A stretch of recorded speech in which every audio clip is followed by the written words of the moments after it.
ছিল আমার দেশের মানুষ 2 বেলা ঠিক মতো ভাত খেতে পাবে। কিন্তু মাননীয় স্পিকার, আমরা দেখতে পারি যে তারা কর্মসংস্থান তৈরি করে দিচ্ছে, কিন্তু সেই কর্মসংস্থানে কাজ করা যে শ্রমিকরা তারা তাদের যে ন্যায্য মজুরি পাচ্ছে না ঠিকঠাক মতো, এই শহরে বেঁচে থাকার মতো অন্তত যে জীবিকাটুকু দরকার সেটুকু তারা নিশ্চিত করতে পারছে না। তাহলে সেই কর্মসংস্থান দিয়ে আপনারা কি লাভটা করলেন বলুন?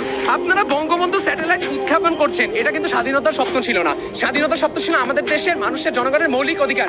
আপনি আমাদের দেশের জনগণের মৌলিক অধিকার এবং স্বাধীনতার যে 4টি মূলনীতি সেগুলো বাস্তবায়ন না করে আপনি যদি বঙ্গবন্ধু স্যাটেলাইট পাঠান, এইভাবে বাংলাদেশ স্বাধীনতার স্বপ্ন কিভাবে সঠিকভাবে এগিয়ে যাচ্ছে তা আমাদের বোধগম্য হয় না। আপনি বলছেন অন্য দেশ মালদ্বীপ, শ্রীলঙ্কাকে আপনারা ঋণ সুবিধা দিচ্ছেন, কিন্তু নিজের দেশের মানুষের মৌলিক চাহিদা আপনি পূরণ করতে পারছেন না। তাহলে অন্য দেশকে ঋণ সুবিধা দিয়ে আপনি নিজের দেশের মানুষকে কাঙাল করে রেখে দিচ্ছেন। তাহলে সেই ঋণ সুবিধা দেওয়ার মাধ্যমে দেশের স্বাধীনতা স্বপ্ন পূরণে কিভাবে সঠিকভাবে এগিয়ে যাচ্ছে তা আপনারা বুঝিয়ে যেতে পারেননি। মাননীয় স্পিকার, আমি যে কলেজে অধ্যয়ন করছি, আমার এলাকার রিক্সাওয়ালা মামার ছেলেটি সেই কলেজে পড়ার অধিকার কেন পায় না জানেন? কারণ এই কলেজের বেতন চালানোর মতো সামর্থ্য তার নেই। মাননীয় স্পিকার, এই জন্য আমি সেই ভাইটির সাথে কাঁধে কাঁধ মিলিয়ে একসাথে একই ক্লাসরুমে পড়তে পারি না। এই শিশুটির কান্নারত ছবি কি আমাদের চোখের সামনে পড়ে নাই? এই শিশু সাফা, যে কিনা 30শে আগস্ট 2021 সালে প্রেস ক্লাবে তার বাবার কথা স্মরণ করতে গিয়ে কান্নায় ভেঙে পড়ে এবং বলে, I was in the Om when my father was taken away। অর্থাৎ একটি শিশু যখন মাতৃগর্ভে থাকে তখন তার বাবা গুম হয়ে যায়, সেই গুমের কোনো তথ্য সরকারের কাছে নাই। একটি শিশু জন্মের পর তার বাবার অধিকার, চেহারা দেখার অধিকার হারিয়ে ফেলে। সেই দেশ কিভাবে স্বাধীনতার স্বপ্ন পূরণে সঠিকভাবে এগিয়ে যাচ্ছে তা আমাদের বোধগম্য হচ্ছে না। আপনারা বললেন টিকা শতভাগ দেওয়া হয়েছে। মাননীয় স্পিকার, আজকেও আমরা দেখতে পারি যে শিক্ষা প্রতিষ্ঠান সহ অন্যান্য জায়গায় অনেকে ক্লাস করতে পারছে না, যারা কিনা 2 ডোজ টিকা নিতে পারেননি। তারা তাহলে কিভাবে বললো যে 100% টিকা দেওয়া হয়েছে?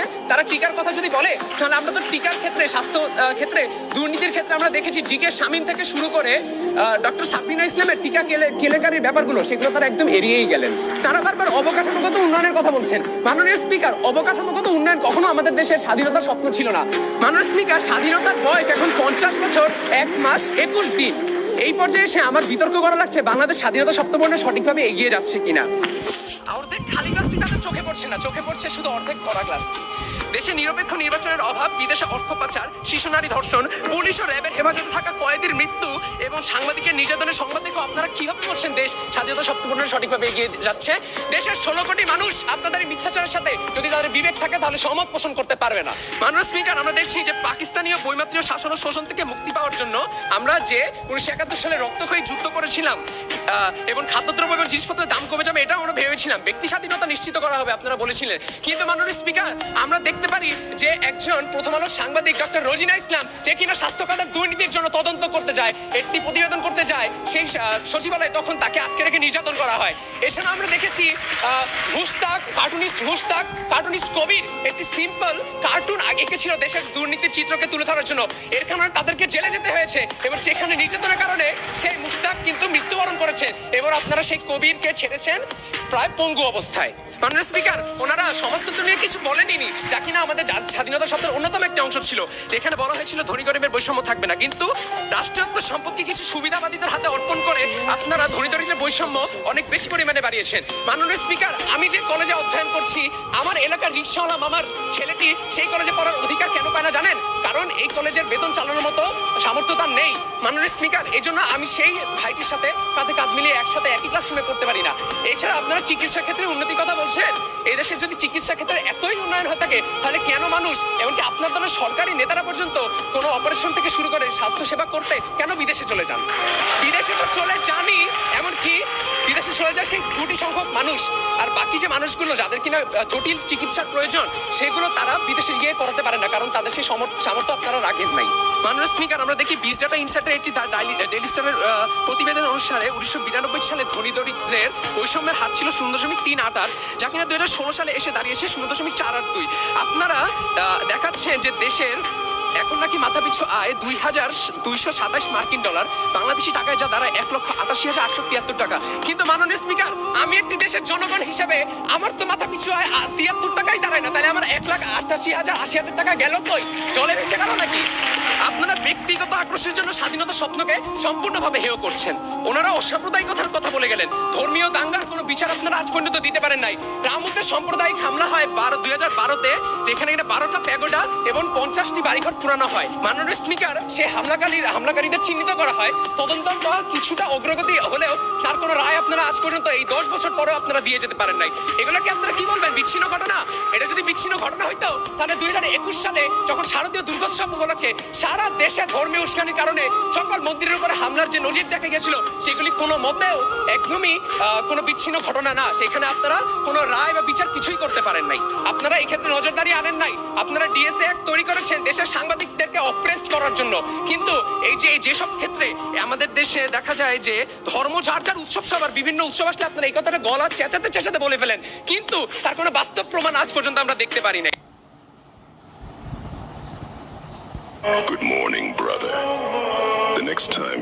আল্লাহ কেন নারীকে মাটি যেই দেশে ধর্ষকের পক্ষে উকিল পাওয়া যায় ওই দেশে পয়রা লেখা জজ হয়ে কোনো লাভ নেই।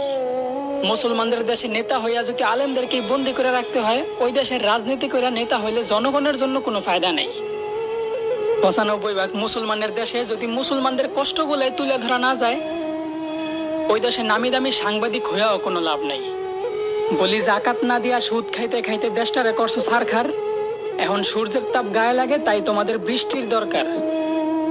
আলেমদেরকে বন্দি করে আবার আলেমদের মাধ্যমে আল্লাহর কাছে বৃষ্টি কামনা করলা। বিষয়টা এমন হলো না যে কোনো এক ফল গাছের গোড়া কেটে ফেলাইয়া সেই গাছ থেকেই আবার ফলের আশা করলা। তোমরা একটু ভালো করে গুগলে যা। এই পুলটা পরিষ্কার করতে কত টাকা লাগবে বল? يكن يومك للشعب ودادا ليوم আজকে আমি 10 আল্লাহ কামটা করল। হযরত শেখ হাসিনা সরকার, যার বেহেশতে যাওয়ার অধিকার আছে, তার কারণ পৃথিবীতে এই একটি মাত্র সরকার সারা পৃথিবীর ভিতরে সবচাইতে বেশি উন্নয়ন সাধন করেছে এই শেখ হাসিনা সরকার। হযরত শেখ হাসিনা সরকার, যার দোয়া চাই, বাংলাদেশের দোয়া চাই। সাক্ষাৎ করুন আমাদের। কি বললা? আই তুমি কি বললা? রতনে রতন চেনে, শিয়ালে চেনে কচু। আমি কিছুতেই মেনে নিতে পারবো না। কেন? শিয়ালে কোনোদিন কচু খাই শুনেছেন? না, আসলে কথাটি হবে রতনে রতন চেনে, শুয়োরে চেনে কচু। খালেদা জিয়া কি করেছিল জানি না। আপনি বলুন কি করেছিল? মুরগির উপরেও বোমা মেরেছে। এটা কি কোনো কথা? জানি না, তবে এই ধরনের আজগবি মার্কা বক্তব্যকে আমরা হাস্যকর বলেই চিনে থাকি। সকলের হাতে মোবাইল ফোন। এই মোবাইল ফোন কে দিয়েছে? কেউ দেয়নি, নিজের টাকা দিয়ে কিনেছি। আওয়ামী লীগ সরকার দিয়েছে। আমি বিশ্বাস করি না। কয়দিন পর তো বলবেন ঘরে ঘরে ছেলে মেয়েও আওয়ামী লীগ সরকার দিয়েছে। শেখ হাসিনার কিছু ভাইরাল বক্তব্য নিয়ে সাজানো হয়েছে আমাদের আজকের এপিসোড। সো দেখতে থাকুন এবং এনজয় করুন। যারা এখন এই বিদ্যুৎ কেন্দ্র নিয়ে কথা বলবে, আমার মনে হয় তাদের বাড়ি বিদ্যুৎগুলি বন্ধ করে দেওয়া উচিত। বুঝা ভালো, বেশি বুঝা ভালো না। ইন্টারনেট, ফেসবুক, নারী তুই আমার কাছে কোন গণতন্ত্রের কথা আমরা বলি? কোন বাক স্বাধীনতার কথা আমরা বলি? প্রত্যেকে যার যার বিবেককে প্রশ্ন করেন। আপনারা কি জনগণের প্রত্যক্ষ ভোটে নির্বাচিত হয়েছেন? আপনারা কেউ জনগণের প্রত্যক্ষ ভোটে নির্বাচিত হন নাই। মাননীয় স্পিকার, সদস্য, আপনি এমন কোনো কথা বলিয়েন না যেটা আমাকে পাস করতে হবে। মাননীয় স্পিকার, এটা আপনার এখতিয়ার, এখানে আমার কিছু করবার নেই। একটু জবাবদিহিতাহীন সরকার যদি থাকতো মাননীয় স্পিকার, একটু বিরোধী দলের কথা শুনবার ধৈর্য যদি থাকতো মাননীয় স্পিকার, তাহলে আজকে বাংলাদেশের এই অবস্থা হয় না। কোন সংসদের কথা আমরা বলি মাননীয় স্পিকার? আমি আমার দলের কথা বলবো, তারা তাদের দলের কথা বলবে। আমাদেরকে বলা হয়েছিল যে আমরা আমাদের কথা বলতে পারবো, সংসদ সদস্যরা ধৈর্য সহকারে সেটা শুনবেন। আমার প্রথম দিনের বক্তব্য 2 মিনিট, আমি 1 মিনিটও শান্তিতে কথা বলতে পারি নাই মাননীয় স্পিকার। একই ঘটনা আজকে ঘটছে। যদি তাই হয়ে থাকে মাননীয় স্পিকার, আমার দুর্ভাগ্য এই 300 আসন যেটা লুট করে নেওয়া হয়েছে, তাদের অতটুকু ধৈর্য নাই আমার মতো একটা সাধারণ মাননীয় সদস্য। কোন ধন্যবাদ বাংলাদেশের প্রধানমন্ত্রী, আপনাকে অনেক টাকা দিয়ে দেশটা বিক্রি করছেন। কম দামে বিক্রি করেন নাই, তাও ভালো হয়েছে। কিন্তু আমরা চলুন আজ জেনে নেওয়া যাক। তুইও রাজাকার, আমিও রাজাকার। এমন একটি মাল্টিফাংশনাল জেনা এমন يكن يومك للشعب প্রস্তর যুগ 2 বছর আগের গেম প্লে।